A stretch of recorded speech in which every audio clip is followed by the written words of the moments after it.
Congratulations!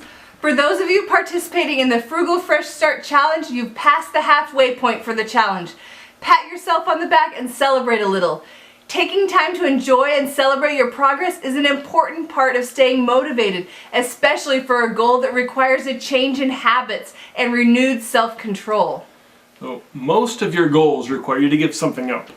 That seems limiting and restrictive and maybe even punitive until you remember that what you're really doing is buying back your freedom and peace of mind. You're giving up what you want now for what you want most. So let's celebrate how far we've come and look at what we've done. If you're new here, I'll put the link to the entire playlist from this series down in the video description so that you can get started. This challenge is designed to help you build new frugal habits and live by a budget so that you can reach your financial goals. So a quick review of the last few weeks and the specific commitments and sacrifices that you made to work toward your goal, starting on day one.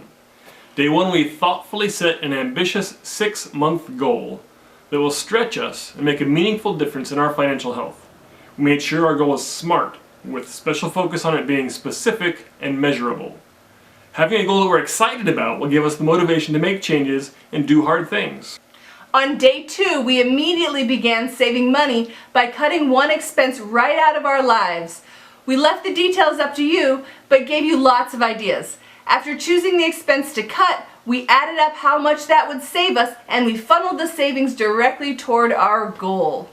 On day 3, we talked about tracking your spending and gave you a few great options for doing so. Hopefully you've been faithfully recording every transaction for over 2 weeks now. As this practice becomes a simple habit, you'll understand intuitively exactly what's happening with your money, and in understanding, you'll find your way to change.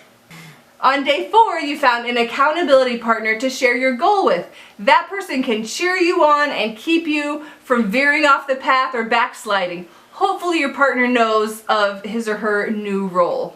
On day 5, we worked on overcoming our individual obstacles to cooking at home.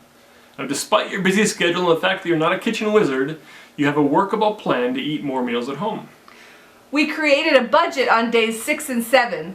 We thoughtfully created budget categories and then assigned the money that we actually have to our highest priority expenses first, and then on down the line, as far as our money would reach. Then when we get paid again, we'll assign jobs to each of those new dollars. Now we're being careful to spend according to our budget categories rather than our checking account balance. On day 8, we worked on lowering our fixed expenses. We ruthlessly examined these fixed expenses and may have already made the calls that result in real savings every single month. Then we zeroed in on our utilities in day 9. We figured out ways that we can change our habits to reduce our gas and electric usage. Then on day 10, we figured out how to make a habit out of packing a lunch, and it's saving big bucks. Secretly, all of your friends and coworkers wish they could do the same. On day 11, we had a serious talk about debt. We took an honest look at our debts and made a plan of attack for eliminating them. On day 12, we hit on one of our family's big expenses. We learned about and decided on ways that we can save money on gasoline and put that money straight towards our goal. And then we got more organized on day 13. We decided on some organizational improvements we can make to streamline our lives and save us money. Just yesterday, we talked about keeping budgeting flexible. We know that a change in priorities doesn't have to wreck our budget. Now you can feel comfortable making changes to your budget throughout the month. Whew, that's pretty impressive for a couple of weeks. It can be a little overwhelming sometimes, the idea of keeping all that up and the thought of how much further you still have to go. But while you feel like maybe you've only inched toward your goal in the past couple of weeks, the reality is that you're creating great new habits that will pay off both in meeting this specific 6-month goal and in your long-term financial mastery. How should you celebrate your progress thus far? That's completely up to you. It could be a simple splurge like going out for ice cream or taking an evening off to do something enjoyable. Maybe you've been yearning for a little time to just read a good book by yourself. Maybe it's been years since you wandered through your favorite museum or sat and sketched the view from your window. Maybe you just want to sit in front of a movie with your spouse instead of trying to think of ways to earn more or save more money. Whatever you choose, it should be a meaningful celebration for you.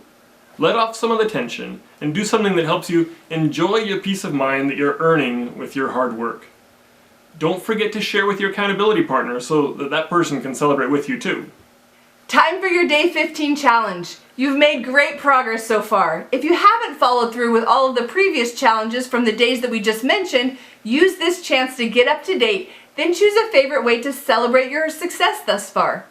Get together with your accountability buddy, your spouse, or a friend, or treat yourself to an evening or afternoon alone doing something you love. After your celebration, decide what your next milestone will be and how you will celebrate your next milestone. Now you have something else to look forward to. And come back tomorrow for more ways to lower your grocery budget.